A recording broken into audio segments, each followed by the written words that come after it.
Hello, thanks for watching. Despite being able to walk normally, your legs and lower back suddenly weaken, making it impossible to walk. This condition is known as common paralysis. I work as a doctor in an area with a high aging population, and even among people in their 70s and 80s, there are those who continue to walk on their own feet and live their lives joyfully. There are also people with weakened legs and lower back, making walking difficult and requiring nursing care. I encounter various individuals in such situations. For those who are healthy and living normally, I want them to be able to walk independently, travel and shop as they wish in the second half of their lives. This time I would like to introduce 5 common characteristics of people whose legs and lower back suddenly become weak. It may be sudden, but please take a look at this diagram. We go from being healthy to, well, you know how it goes. As people get weaker, they reach a stage called frail before needing nursing care. It's the period between being healthy and requiring full-time care, where some assistance with daily activities becomes necessary. This refers to a slightly weakened state, just one step before needing nursing care. It is said that if you improve your lifestyle habits during this frail stage, you can return to a healthy condition. Japanese people are known for their longevity, but it is also said that many experience this frail stage. In fact, about half of people in their 70s and 30% of people in their 80s are considered to be in a frail state. In other words, by the time you reach your 80s, 1 out of every 3 people will need nursing care. This video offers practical advice that, when applied, can help people avoid reaching the point of needing care. In the future, you may need nursing care. By lowering your risk, you can prevent this, so I hope you will listen carefully. This time, I will introduce 5 selected exercises that can help prevent your legs and lower back from aging rapidly. Then, in the second part, I will explain whether walking really has health benefits. And in the third part, I will talk about whether too much exercise, which is a risk associated with exercising, can actually have negative effects on your health. Please stay tuned. How much should you walk in a day before it becomes dangerous? I will explain that as well. And in the fourth part, as a doctor, I will talk about whether it's actually good to walk every day. I will explain the specific amount of exercise and the duration, but that's not all. I will also introduce the health benefits of a certain type of exercise that is currently attracting attention in the medical field. So I will simply explain how to self-check whether your muscle strength is actually declining as you age. Please watch the video until the very end, like this. On my YouTube channel, Medical University, I share health tips from a doctor's perspective to help you improve your well-being starting tomorrow. We deliver preventive medicine videos. Subscribe to not miss new videos. I'd appreciate it. Let's begin. The agony of those whose aged legs and hips can no longer walk. The first of the 5 habits is not getting enough protein from your diet. Mr. June, in their 40s, 50s and 60s, many people are careful not to eat too much because they're worried about metabolic syndrome, so they restrict their calorie intake. However, when they reach their 70s and 80s, there's a risk that they may become too thin and frail. In your 50s and 60s, it's important to prevent metabolic syndrome.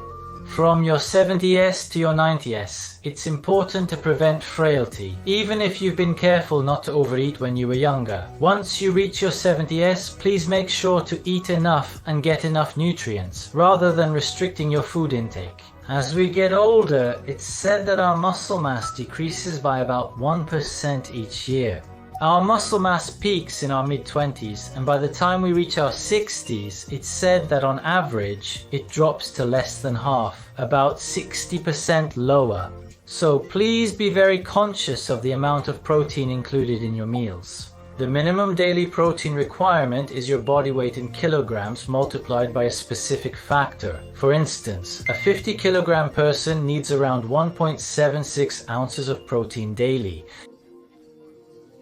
If you weigh 110.23 pounds, you should aim for about 50 to 2.1 ounces of protein. If you weigh 132 pounds, then about 60 to 2.469 ounces is a good guideline. I think many people aren't sure how much protein is in their food, so let me introduce some simple examples here. Try to remember the amount of protein in each food by the size that fits in the palm of your hand. For example, 1 pack of natto contains about 0.28 ounces of protein. 1 grilled egg contains about 0.21 ounces of protein. 1 cup of milk also has about 0.21 ounces of protein, so foods rich in protein generally have about 6 to 0.28 ounces per palm-sized serving.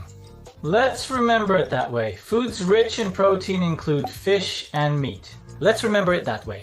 For example, a palm-sized 50-gram portion of salmon contains about 0.45 ounces of protein. A typical grilled mackerel served in a meal has about 0.598 ounces of protein. Some meats like a palm-sized serving of steak can contain as much as 0.7 ounces of protein. So, if you want to efficiently get protein, choosing fish with less fat rather than fatty meats might be more effective. Red meat tends to have a higher risk for things like colon cancer. That's what people often say, so from that perspective as well, fish is recommended. For more details about colon cancer, please refer to the summary section of this video. For example, if you eat all the foods introduced today, natto, eggs, grilled beef, grilled salmon and mackerel across 3 meals a day, your total protein intake will be about 1.87 ounces, so if your goal is 1.76 ounces, you can easily reach it with just these amounts. It's convenient to keep this target in mind. Try to remember it in a simple way, and if you need to, you can always come back to this video and take notes. You might think it's convenient, but the second of the 5 frailty criteria is that you end up breaking bones because you don't walk enough.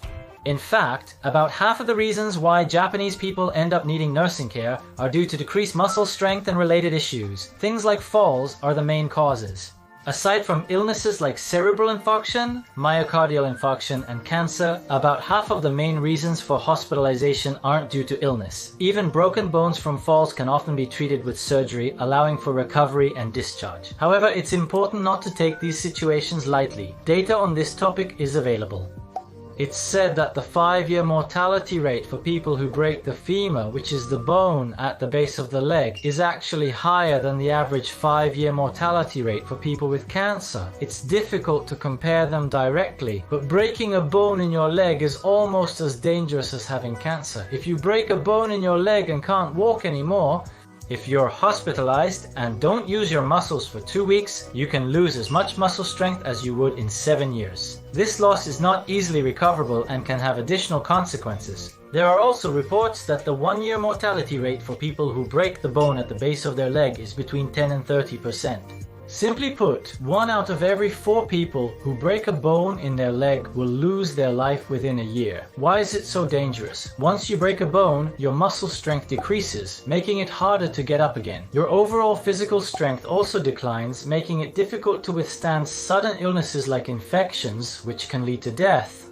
After falling once, people often become afraid of falling again and become less active. They end up not being able to leave the house because they can't go out from home. When their activity level drops, they don't feel hungry, so they eat less. As their food intake decreases, their muscle strength declines even more, making it even easier to fall. This kind of negative cycle is also one of the causes. While I've been working, I've been impressed by people who are really careful about preventing falls, but in those cases it's often because their family or a caregiver or helper was there to support them. She was a woman in her 80s, and she knew there were differences in floor levels in her house, so she would always check for steps in front of her, use a flashlight to light her way at night, and when she was about to turn, she would make sure to hold on to something like a handrail. She took all these fall prevention measures. I hope everyone can use this as a reference for their own future, and so that their parents or loved ones don't fall either. 5 reasons why your legs and lower back suddenly become weak and you can't walk. The third reason is a lack of vitamin D.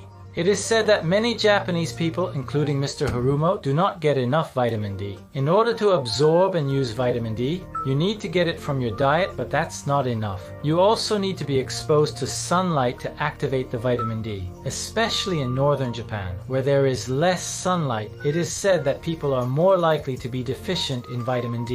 What happens if you don't get enough vitamin D? You become more prone to fractures and other problems. Vitamin D is an important nutrient for strengthening bones. By taking vitamin D together with calcium, which is the main component of bones, the risk of fractures is reduced. There is also data showing that it helps maintain muscle strength and reduces the risk of falls. In fact, I also prescribe vitamin D to patients with osteoporosis. So what kind of foods should you get vitamin D from? It is said that you need about 900 units of vitamin D. For most Japanese people, just living a normal life is not enough. It is said that most people only get about 300 units of vitamin D, so in your normal daily life you should be conscious of getting about 600 more units. Make sure you don't fall short. If you're looking for a food that contains plenty of vitamin D and costs less than 500 yen, I recommend milk. Milk, as I mentioned earlier, contains not only protein but also calcium, which is the main ingredient for bones. It also contains vitamin D. However, even if you take vitamin D, it won't be effective for strengthening your bones unless you also take calcium. 1 cup of milk contains about 100 units of vitamin D, so to get 600 units just from milk, you'd have to drink 6 cups. That's why it's important to find other ways to get vitamin D as well. There's another food I recommend. As I mentioned first, when it comes to salmon, the size fits right in the palm of your hand. A 70 gram or even a 20 gram piece of salmon contains protein. In addition, that salmon also contains about 200 units of vitamin D. So if you eat it for breakfast, lunch and dinner, that's enough. It contains 2.1 ounces of protein and you can get as much as 600 units of vitamin D. You might think you should eat it every time, but just being conscious of including it in your daily diet is enough. Also, be careful with canned foods, as they can sometimes contain too much salt. There are also vitamin-rich foods you can buy at convenience stores for under 500 yen.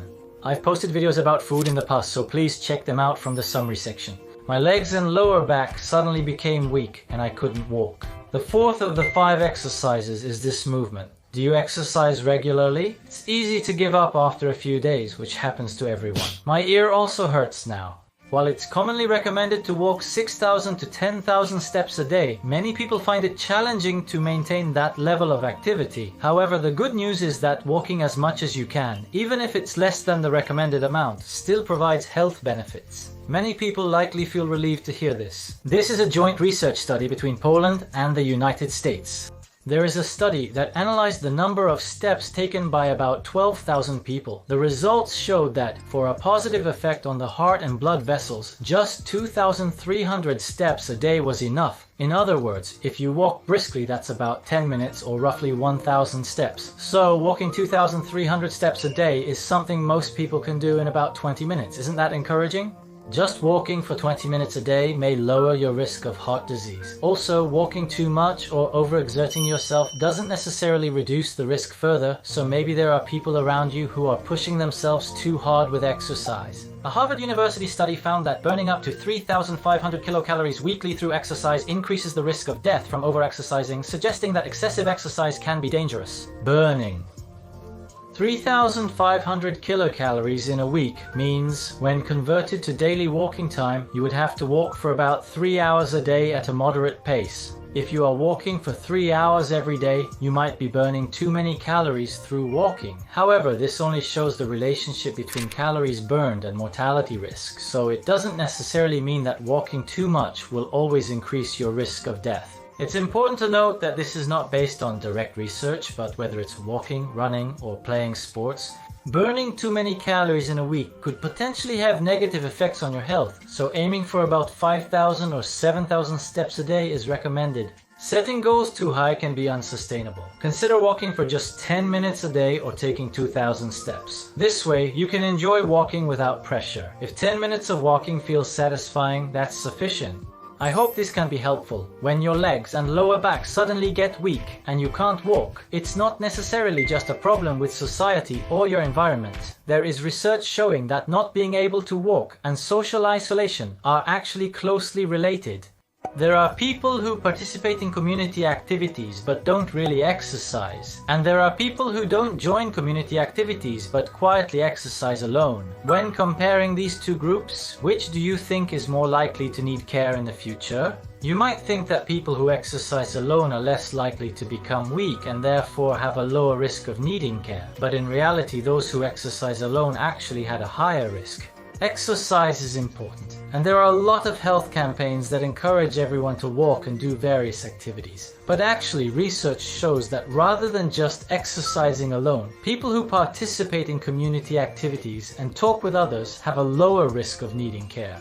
It is said that people who feel disconnected from society and experience loneliness have about the same health risk as smoking 15 cigarettes a day. There is also data showing that loneliness increases the risk of depression and dementia-related death rates. Of course, it's not necessary for people who don't like socializing to force themselves to interact with others. Even if your motivation is low, just having some connection with society, even if it's not a deep one, the risk of dementia doesn't really change. That's what is being said, so it's good to try even a little if you feel like it or if you want to. It's important to connect with people you actually want to talk to. The key is to connect with people you want to be with. As a guideline, try to go out at least once a day in some form. Try to talk with friends or acquaintances at least once a week, and at least once a month do something that makes you feel joy or fulfillment. Consider participating in local activities or sports with specific goals. This reviews the basics. For those with sudden leg and hip weakness who can't walk, we notice their protein intake is low, around 1.76 ounces per day. Protein intake should be based on body weight. Also, having a bone fracture is like becoming bedridden. I explained that the risk of death increases. Third, not getting enough vitamin D. Vitamin D helps strengthen bones, prevent falls, and maintain muscle strength. Fourth, getting exercise. Even just 20 minutes of exercise a day can have a positive effect on your heart and blood vessels. Fifth, maintaining social connections. Feeling isolated is a major risk factor. It's better to maintain social ties than to exercise alone in silence. Keeping these things in mind is key to living a fulfilling and meaningful second half of life, ensuring your happiness. My name is Metz. Do you know about the unit used to measure physical activity? It's a standard used to express the amount of exercise. Sitting quietly is considered 1 metabolic equivalent of task, while walking at a normal speed is 3 metabolic equivalent of task S in terms of exercise intensity. Jogging is 7 metabolic equivalent of task S. Climbing stairs is said to be 9 metabolic equivalent of task S. If you walk at a 3 metabolic equivalent of task pace 5 times a week, that's 15 metabolic equivalent of task S, which is equivalent to the amount of exercise at 15 metabolic equivalent of task S. Compared to those who do not exercise 15 metabolic equivalent of task S per week, the risk of death and the risk of diseases such as heart and vascular diseases is said to be reduced by 30%. It's not just about lowering the mortality rate, but also about keeping your blood vessels healthy. Exercise is known to improve root causes such as high blood pressure, diabetes, and abnormal lipid levels, with solid data supporting this. When visiting the hospital, doctors often advise patients on whether or not to exercise based on their condition, which many have experienced firsthand. In fact, Japanese people are known worldwide for being hardworking and diligent, which is why the amount of time they spend sitting each day is famously long. When asked about their average daily sitting time, 38% of men and 33% of women answered that they sit for as long as 8 hours a day. This is a remarkably long period of time, even by global standards. Furthermore, according to an analysis that compiled 34 studies on the relationship between sitting time and mortality rate, the longer you sit, the higher the risk becomes. It has been concluded that the mortality rate increases. Due to this prolonged sitting, the increase in mortality rate can be reduced by exercising for more than 60 minutes a day. And there is also data showing that taking a break every 30 minutes instead of sitting continuously for more than 30 minutes can improve mortality rates. Additionally, taking breaks every 30 minutes can help improve blood sugar levels and lower triglyceride values. In this way, moving your body regularly is very important for your life. However, it's also necessary to be careful not to overdo it. Especially for those watching this video, I think many of you are health conscious. If you push yourself too hard thinking it's good for you and keep moving your body, it could actually become unhealthy behavior. So let's not do that. It's all about moderation. Don't just sit still in silence. The intensity of exercise was equivalent to walking at a moderate pace. It was moderate exercise. For those who walked for 5 hours a week, their mortality rate was about 30% lower compared to those who didn't walk at all. In other words, walking for 5 hours a week may lower your risk of death. That's what the data suggests. Japanese people spend a long time sitting, and spending long periods sitting is linked to an increased mortality rate. Be sure to take a 30-minute break to rest. On days when you spend a long time sitting, I introduced that exercising for about an hour can help improve the increased mortality rate. Exercise is great for your health, but it's hard to maintain a routine even when people say things like, let's exercise 3 times a week, or let's walk for an hour every day. Let's be real. Honestly, I'm also someone who hasn't been able to make exercise a habit. I try to at least exercise twice a week, but the reality is that I can't keep it up. So I have a suggestion for everyone. Actually, even just taking a single step a day counts as exercise and has benefits. Even if you exercise just once a week or for only 10 minutes a day, it can have positive effects on your health. If you've been told at a health checkup that your cholesterol is high, your blood sugar is high, or your blood pressure is high, and you've been advised by your doctor or health professional, just a little bit of exercise can help. Even if you decide, I'm going to exercise for an hour every day on my days off, before you know it, that determination tends to fade away, doesn't it? You might think, this week I'm busy with work, or today it's a bit too windy, and use those as reasons to skip. I was actually like that too. And once you take a break, your motivation can easily disappear. You start thinking, maybe not today, maybe next week. Before you know it, time just slips by. A lot of people end up forgetting about exercising altogether. For those of you who feel that way, my suggestion is not to set your goals too high. Instead, start with something you can do in a short amount of time without overexerting yourself. In a joint study conducted in Poland and America, they analyzed data from 26,000 people around the world and found that just 2,300 steps a day had a positive effect on the heart and blood vessels. Walking just 1,000 steps only takes about 10 minutes. That means if you walk for 10 minutes a day, that's already enough. Just those 10 minutes. In fact, the risk to your blood vessels decreases, leading to better health. Japan is healthy. Many people are very conscious about this. That's why pedometers are popular. And the man in manpuke means 10,000. So people often set high goals like 10,000 steps a day. But for older people, 10,000 steps a day might not actually be necessary. A study targeting 46,965 people in Japan aged 65 and older found that for those who walked less than 5,000 steps a day, increasing their daily steps by 1,000 reduced their risk of death by 23%. However, for those already walking more than 5,000 steps a day, increasing their steps even further did not provide additional health benefits. So for older people, even if they walk up to 5,000 steps a day, is enough to have health benefits, but walking more than that doesn't seem to provide additional effects. Also, in other studies, for older adults, walking between 5,000 and 7,000 steps a day provided health benefits. However, walking more than that did not show any further association between the number of steps and the risk of death. In other words, even if you walk more than that, there are reports that you do not gain additional health benefits. Also, be careful, as too much exercise could actually be risky. There are such reports as well.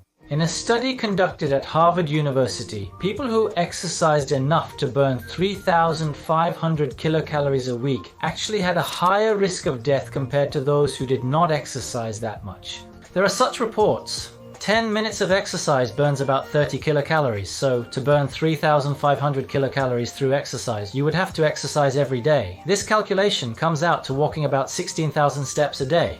In other words, that's what it means. Every day, 16,000 steps. If you walk for your health, you might actually burn too many calories, which could increase your risk of death, so you need to be careful. There are studies about calorie consumption, but it's not actually proven whether walking increases the risk of death or not. So I can't say for sure, but in any case, whether it's walking, sports, or any kind of activity, doing too much can be a problem. I think it's always important to be careful. You really need to adjust your level of activity to match your own physical strength and age. In my case, when I pushed myself too hard with exercise, my knees started to hurt and my lower back started to ache. There are actually a lot of people like that. Doing too much of anything can be harmful. I recommend that you always pay attention to the intensity and amount of exercise that suits you personally. So let's review the 3 limits. Walking about 2,300 steps a day at a comfortable pace is enough, and it has been shown to significantly lower the risk of heart disease. Especially for older people, even if you walk more than 5,000 steps, the additional health benefits are minimal, so it's important not to overdo it with exercise. I also explained that walking more than 16,000 steps a day every day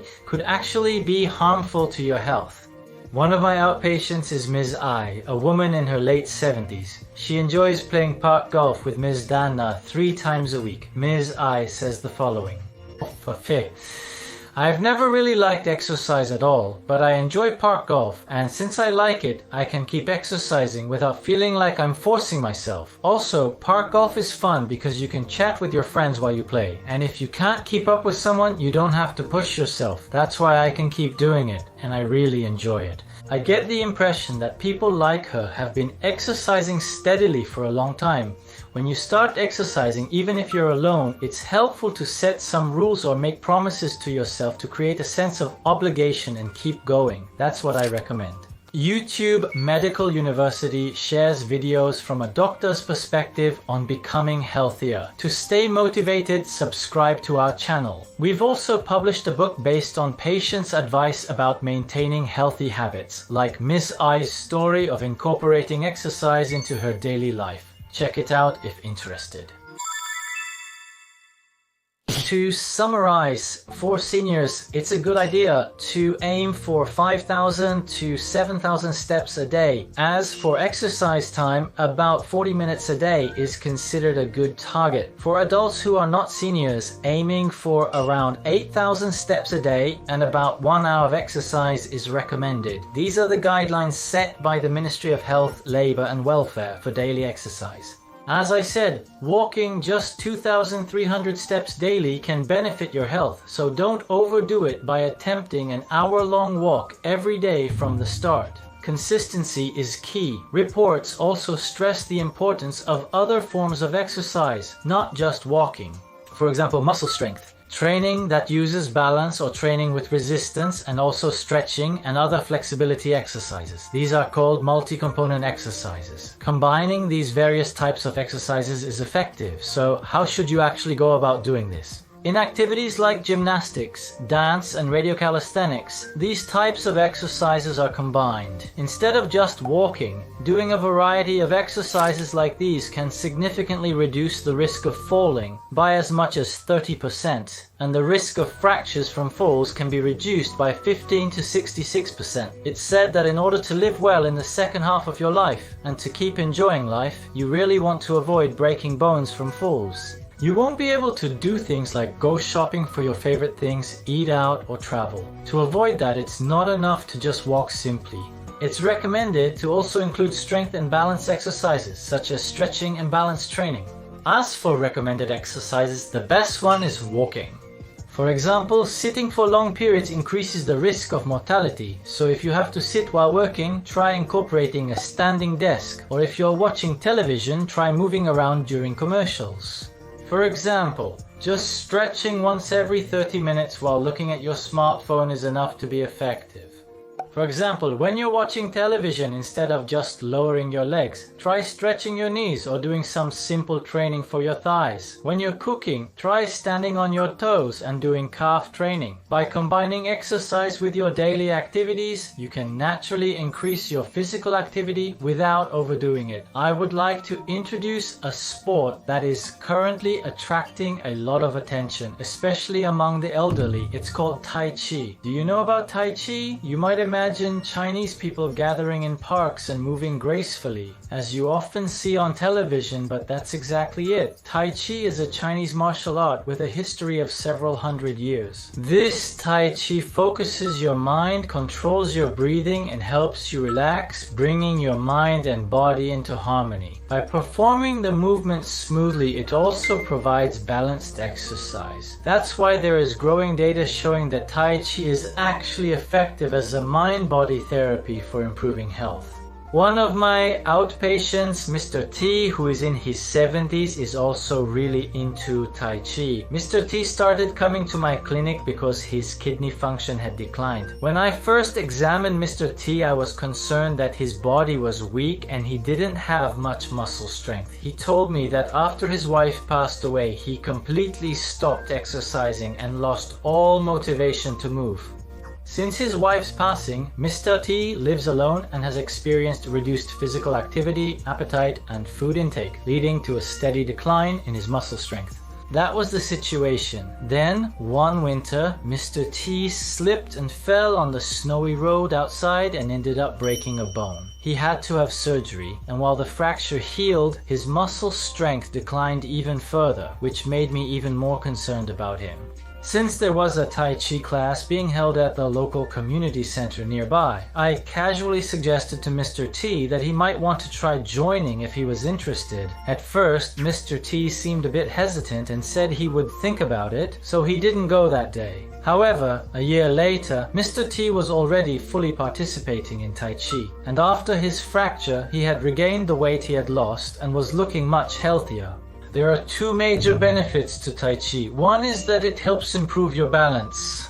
In Tai Chi, you move your center of gravity by shifting your weight with a posture that keeps your hips centered so you can train your balance without losing it. This helps strengthen your inner muscles and core. I actually had the chance to try Tai Chi myself, and before I knew it, my muscles were getting tired, my body warmed up, and I started sweating. I realized how effective it was for preventing falls. I realized that having a sense of balance is really important, and the movements in Tai Chi are actually very logical. So the second benefit of Tai Chi is relaxation.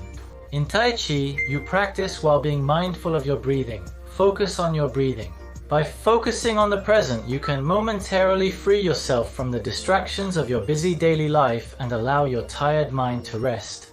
After finishing Tai Chi, my body felt a pleasant sense of fatigue and accomplishment, but my mind was very clear, so I was able to get back to work right after. I thought Tai Chi was really good exercise, so I looked into research related to it. In a study conducted in Oregon, United States of America, 256 elderly people aged 70 to 92 participated in Tai Chi.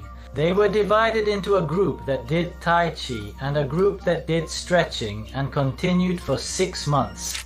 The group that did Tai Chi had fewer falls than the group that did stretching. The risk was reduced by 18%, and their fear of falling also eased. When people are afraid of falling, they tend to go out less, which leads to muscle weakness and makes them even more likely to fall. So, reducing the fear of falling is a very positive thing. There was also a study conducted in Boston, United States of America. In the study, people with bad knees, those with osteoarthritis, were targeted. 204 people were divided into a group that did Tai Chi and a group that did physical therapy exercises. As a result, the group that did Tai Chi showed more improvement in knee pain than the group that only did physical therapy, even compared to the group that did not exercise at all.